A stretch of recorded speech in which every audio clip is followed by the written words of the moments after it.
Hey, what's going on? We're here right now at the Redmond Hotel in Redmond, Oregon, and I'm here with Martin Wilson. He does a little bit of everything. He's a musician. He knows a little bit about history and so many other things that it's going to be a pleasure to understand a little bit about the dynamics of Central Oregon and tourism as well, and what he currently does in the music industry. But that's kind of like a little bit of a glimpse. So Martin, thank you for your time in a short notice. Well, not relatively short, but thank you, my friend. You bet. Yeah, so tell me a little bit about yourself. Are you born in Redmond, or how was it that you got here? A little bit of your backstory, please. I was born in Portland. Okay. And we lived in St. Helens when I was very young. Uh-huh. We moved to Bend at a very early age. And then my folks decided to, for business reasons, to relocate to Redmond. Okay. So actually they started the Wilsons of Redmond furniture store. Really? You didn't mention that before. That was... No. You know where that started? No. It started when I was 8 years old in that space right there. Where is that space? What do you mean? Right there, Provisions Market right here, this part of the hotel. Really? Yeah. That's inside at first, I assume. So was it a hotel on this side, and then a furniture on that side, or how was the dynamic there? It was actually started as an appliance store. And that was an appliance store on that side back in the early 60s. In the 60s? Oh, it's back. Back in ancient history, you know. BC. Mm-hmm. But I wanted to ask, so in Bend, maybe I assume the business was better to be placed on this side of Redmond, right? On that era, how was the tourism industry in Bend? Because it definitely has grown, but in the 60s, how was it, or what do you remember of back in the day? Bend was an awfully small town back in those days, you know, and we lived on the corner of 10th and Penn. Okay. Like you're going over the Butte to go to Neff Road. Yeah. And in those days, 10th Street was a gravel road. I've seen photos where people got up to Powell Butte, and they have the straight. That's the 10th Street or not? The one that you can see. Pilot Butte is right in behind where we lived, to the east, and 10th and then 11th, which there was no 11th Street in those days, but that's the last street you get to before you get to the Butte. That was outside of Bend, right? It was part of Bend. It was in town, but when you got on the east side, out where the hospital is and all that, there was nothing there. Nothing existed, definitely. So you say you moved to Redmond. So what do you do then? Like, They just moved to Redmond because it was closer to work. Closer to work. So, and what about yourself? Did you have a degree? What is your background? Or tell me a little bit about that as well. Well, I was always involved with music. Okay. And so when I got out of high school, I was working in a music store here in town. I was hired by a guy named Samuel Blumenthal. And he just happened to be a music educator. And I was really involved in music and had spent a lot of time studying. And then he took me under his wing, fortunately for me, for a couple of years. So I was able to study under him. And there's a lot, in those days in Redmond, there was a lot of downtime in the music store, especially in the winter. So we had afternoons after school and whatnot to sit down and at the piano and with my guitar. And that was your main instrument, guitar? Guitar, yeah. Piano, yeah, piano's never really been much of a thing for me, but it was for him, so we would collaborate, now I have to play the keyboard as a composer, but I see. I wouldn't sell myself as a full-time keyboard player. I'm definitely a guitar player. Yeah, no, definitely. Previous talks before we coordinated this conversation, you mentioned that you were on that path, right, to be a musician and things of that nature, right? Very early in life, yeah, very early. And here in Redmond, you played here in Redmond band. What was that Yeah, I did Briefly, like, what was did the- some live playing when I was, say, in my early 20s, late teens, early 20s, Okay, and played in clubs and band mainly. I see. There were a lot of them in those days. I can imagine. I bet it's very different to what the culture is now. You know, like in band, Redmond, Prineville as well. I don't know. Maybe Prineville was out in the middle of nowhere these days, but it's grown. You know. Prineville, most of the work in Prineville for musicians was in country music bars, and I was more of a rock guy, you know, so blues and rock. So most of those places were in Bend. Okay, well, okay. Especially that. What year was that? Like in the 70s or 80s? About 76, 77 through up through the early 80s. Yeah. And the hype of the rock culture, right? It was booming globally, I assume. Yeah, it was. Yeah, it was. There was a lot of. It was. Music was much more organic in those days. Yeah, no, because of the technology, right? So currently, you're still in the music industry, but in a different. How do you say it?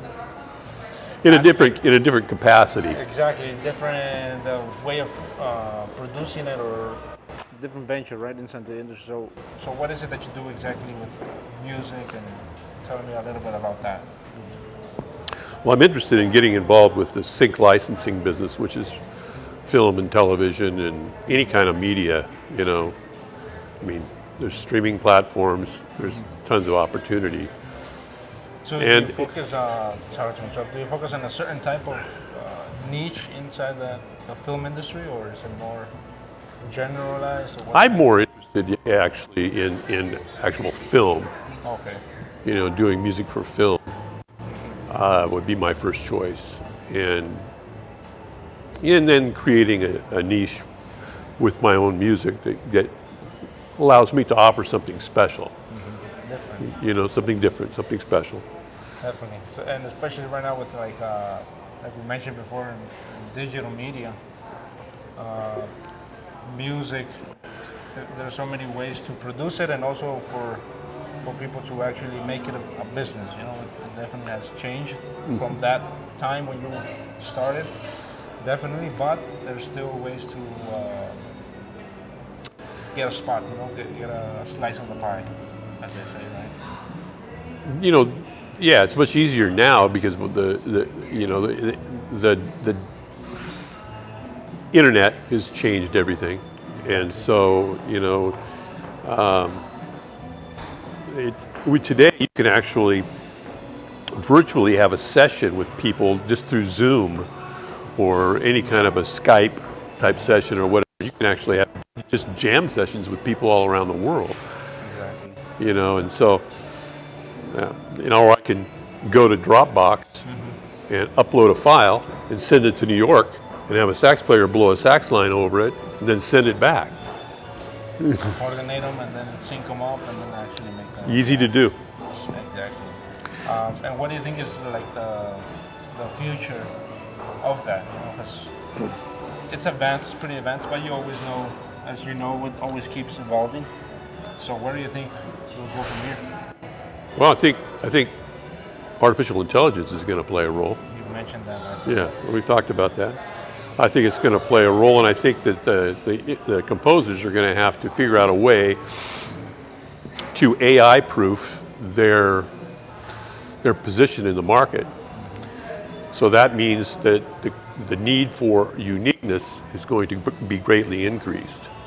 Definitely. And so, because all of the like background instrumental stuff, I think that AI will play a big role in producing that kind of stuff. However, there could be some real copyright issues with that. Well, it's going to be interesting to see how you will be able to encrypt, you know, what's real, well, what's created by a human, or if the AI generated compositions are going to have value, you know, monetary value, which I think they are, but it just depends on the composition, on the composer, right? If he can use AI to his or her advantage. There are ways to use AI to the advantage of the composer. one thing to do is just the metadata side of it. You know, metadata is a very difficult thing to do. So you're trying to kind of tag your piece of material with your piece of music with a descriptive set of words or keywords that would be metadata. You know, and that's sometimes a very difficult process. So with AI, they're learning that you can feed your tune into it, and it will create the metadata for you very accurately. So that's one way it actually aids the composer. Yeah, just to leave like a digital signature, basically. Leave like a description. That's how. Well, when you upload a piece of music to a library or a music supervisor, in order for someone to be able to find it, they're going to search under certain criteria. Yes. That's where the metadata is so vitally important. So your stuff gets found based on what you're trying to convey with your music. You mean like keywords, like types of emotion, stuff it sounds like, is it? Or instruments. Instrumentation. It could be guitar centered. It could be keyboard centered. It could be orchestral rock. It could be blues. Genres. Different genres and different attributes that the music might have. Exactly. That's really good. It's going to be very interesting to see how the future of that will impact the music industry as a whole, right? And now regarding here, shrinking down to Central Oregon, what are the differences that you noticed back then regarding tourism versus now? Versus now, especially Bend, Redmond, Prineville, Madras, all Central Oregon. What do you think are the main differences? Well, I mean, obviously the area is much more well known. Yeah. They've marketed the heck out of it. They did a good job, huh? Well, the results speak for themselves. You can say that's the goal, But I think that it's just back in the day, back in the '60s, not that many people were really from outside of Oregon were really aware of this area. So most of the tourism was coming from within the state itself. People came here to go hunting. They came here to go fishing, and they didn't come here to buy property. They didn't come here to move here. There wasn't a lot of opportunity here. But tourism was still a big part of the economy here back in those days, especially during the ski season. Yeah, exactly, which is coming up. You mentioned last time something that caught my eye as well. That you mentioned how Oregon in itself it wasn't lumber or timber that brought a lot of people, which it did eventually, but there was a previous industry which attracted a lot of businessmen and a lot of people to travel and dominate the land, basically, right? Before the lumber industry was a big deal, fur trapping was a huge deal. And so the Hudson's Bay Company and, fur trapping outfits like that were some of the early explorers in Central Oregon, throughout Central and Eastern Oregon. So, that's... So it evolved into that, and then lumber, and then the timber industry, and which is ongoing. You got to see like the transformation, right? From for example, in the '60s, '70s, it was a lot. You said a lot of skiing, right? A lot of that was the beginning, right? If you were going back to the fur trapping part of it, that goes way back in time, and the timber industry came in. Probably really became big, in Oregon anyway. I'd say late 1800s, early 1900s. Okay. But the fur trapping industry had to be quite a significant amount of time before that. Okay. Yeah, no. You said last time maybe 100 years, right? Before the lumber industry. Yeah, approximately. Yeah. It would have been quite some time before. And you also. Like you said, skiing brought out of tourism. Skiing was probably, especially in the winter months, was really what drew everybody, Okay. You mentioned something last time, hopefully you can recall, about how the first settlers were the ones that created certain spots right now that are very important. For example, the High Desert Music Museum, my bad. They were like the settlers from the east side, right? The east side of the United States. And then they passed down here. And I think, yeah, I mean, there were things like the High Desert Museum. Of course, that didn't come into play until like the 1980s, you know. a little bit ahead, yeah. But a lot of the people who were here that actually understood the history of this area, I think, you know, the ones that I knew were not originally from here. Of course, in those days, there weren't a lot of people who were originally from here. Yeah. You know, so probably very few left that were born and raised here.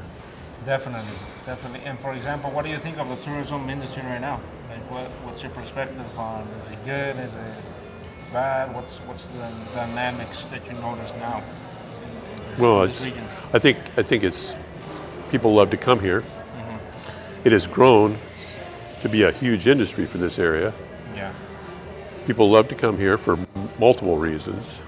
A lot of outdoor stuff that they can do: biking, hiking, fishing, hunting, backpacking. You know, there's a lot of beautiful country to spend time in. And you know, now it's so popular that you have to. You know, it's hard for me to understand that you have to go get a permit to be able to camp in a certain area, or you know, when I was growing up, you just went out and did it. You know. Exactly.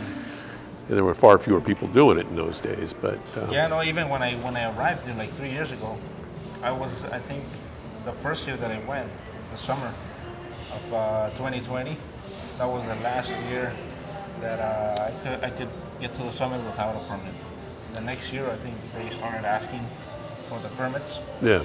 So it kind of attracts, you know, a lot of tourists or people who visit, maybe even locals as well. And that's good or bad. But what do you think is that dynamic? You know, more restrictions, more. Well, it's hard for those of us who grew up around here to swallow, you know, a bit, you know, but it's part of growth. And the restrictions are good because it's preservation. You know, if there weren't restrictions, some of these beautiful wilderness areas and things that we have would be just trampled by people. Yeah. So the restrictions are good, you know, and that's okay with me. Okay. But I think that part of tourism in Central Oregon is a great part. And I'm sure that the folks here at the hotel would want to agree with me in that a good portion of the people that come here are looking to move here. And Definitely. I saw a thing on the news about that the other day, that a third of the people that move to Central Oregon are from within the state. A third of the people that move here are from other states other than California and Oregon. And then the other third of the folks that move here are from California. I see. Which you know, I think a lot of what drives the tourism nowadays is just people looking to move to a place like Central Oregon. Because it's a pretty nice spot. It's not too big, it's not too small, you know, it has a little bit of everything, you know. Yeah. So, and it's true, that's a really good point that you said, that it's for the locals, I assume. I'm not a local. It's difficult, you know, to see that change and especially adapt, right, to that. Yeah, if you can remember back, I mean, if I can remember back to when Redmond was kind of, you know, 3,000 people or less.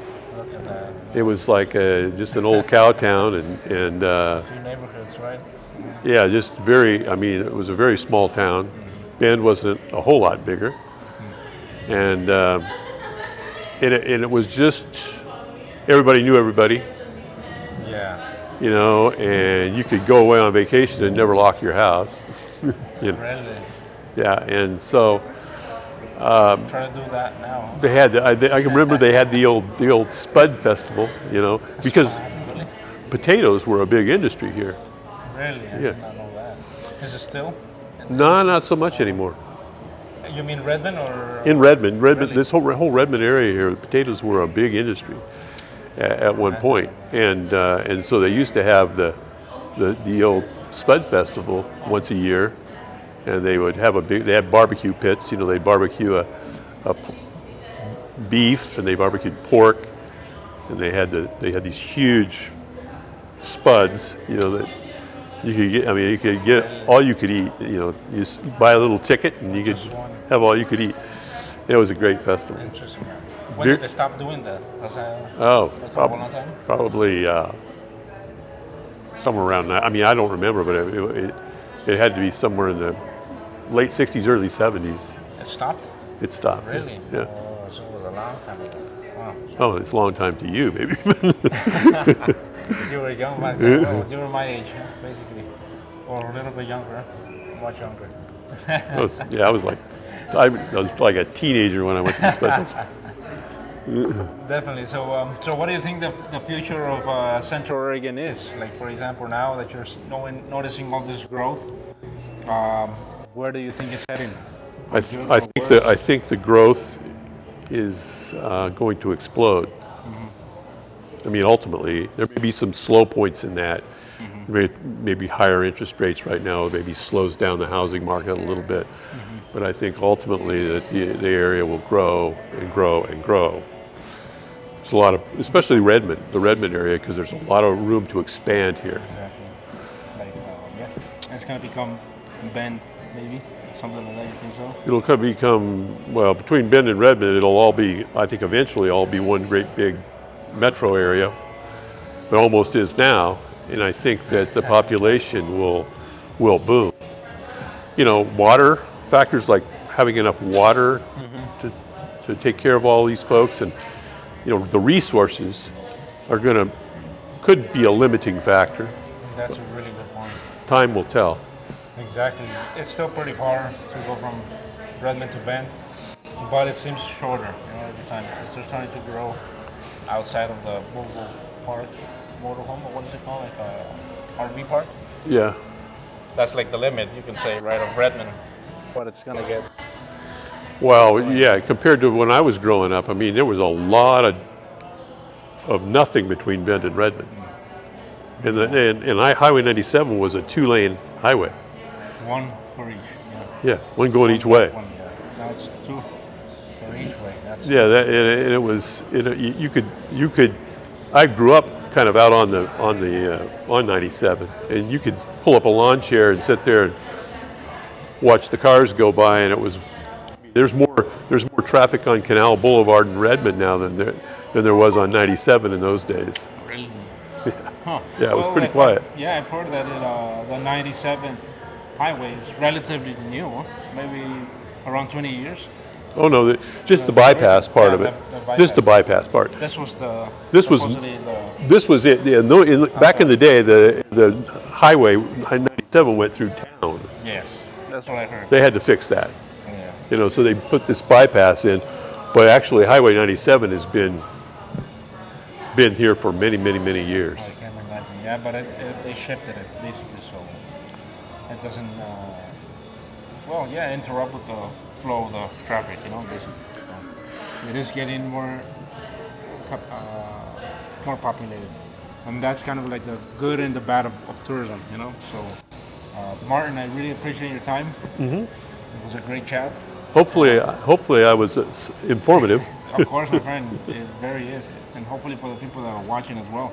I do want to give you a shout out for if somebody may be interested in like music or things of that nature. How would it be best for them to contact you directly? Is it your website? Do you have a phone, email? Email Martin, MARTINW 909 Martin W 909 at gmail.com. Okay. That's my primary email address. That's it. Okay, that's the best. You have a website or anything? Yeah, and then there's another email address there too. That's martinwilsonmusic.com. Okay, perfect. I'm gonna add it on the bottom. Yeah, Text. martinwilsonmusic.com, And then I'm Martin at martinwilsonmusic.com. Okay, perfect. So if anybody, or if you're watching this video and are curious to see what Martin Wilson does regarding music production, definitely reach out to him, or just have a conversation with him with any other topic. So hopefully you got some value out of this short conversation, and we'll talk on the next Let's Talk Turbo.